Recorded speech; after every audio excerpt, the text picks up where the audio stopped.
All right, let's talk really quickly about this whole kingdom spouse thing. Now, there's a part of me, so I've been hearing about this kingdom spouse journey for a couple years, honestly.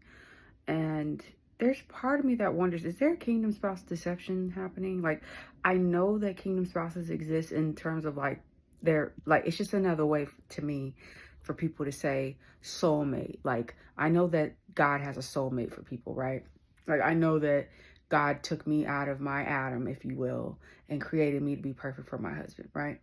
So, in that sense, I have a kingdom spouse. Like, I believe that Esther and King Ahasuerus, if that's how you say his name, I know that they were kingdom spouses, right? However, when you look at relationships in the Bible, there's been a movement online with the prodigal husband or the prodigal spouse situation. I'm like, I don't know. Like, I know Jesus taught about um the prodigal son, but that was a son. It never seemed to say anything about a prodigal husband. So, I mean, I don't know if this, I'm not trying to make nobody mad. But when you look at the relationships in the Bible, it's like, okay, Adam and Sarah were half brother, half sister. They grew up together. All right. Isaac, his son, they brought Rachel back, and Rachel was from their family line, right? Wait, is that right? Yeah, Rachel and no, Rebecca, I'm so sorry. Rebecca, they brought Rebecca back, and Rebecca was still from their family line. So they brought Rebecca to Isaac. And then for Jacob and Esau, for Jacob was sent to Laban, which was Rebecca's brother, and that's where he met Rachel and Leah.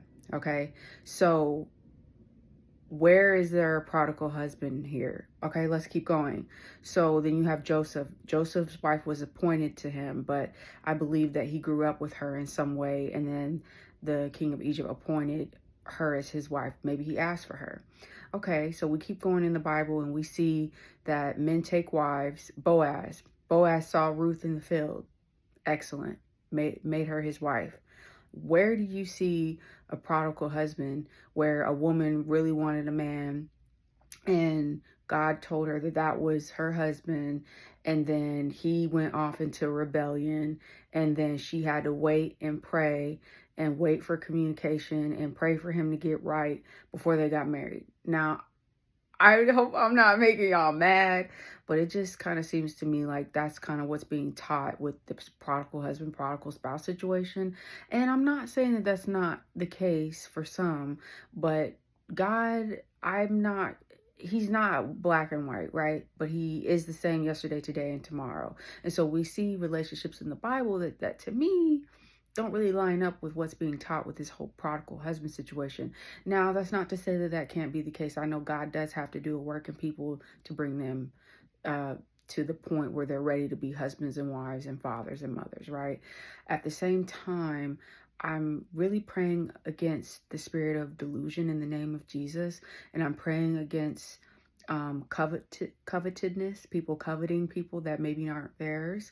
I'm praying against idol worship, idolatry, idling marriage, idling a person so much that people are truly going to YouTube very consistently, because I was at one point too, looking for kingdom spouse messages like 1,000 times a day, refresh, trying to get what technically could be considered confirmation bias for telling them that the person that they want is for them, and that they're not talking to them because they're on a prodigal spouse journey, and that they ignore them and don't hit them up, don't call, don't text, don't look at social media because they're on some prodigal kingdom spouse journey.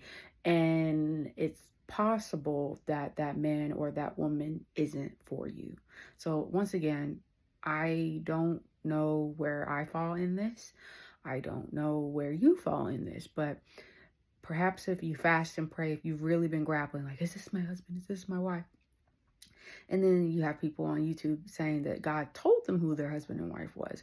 But then you also have, I saw one story, let me not make it seem like it was 1,000. I saw one story where this lady said God told her who her husband was, but that wasn't her husband. So then you got stuff like that. So I'm like, you know what? Just wait on the Lord, fast and pray.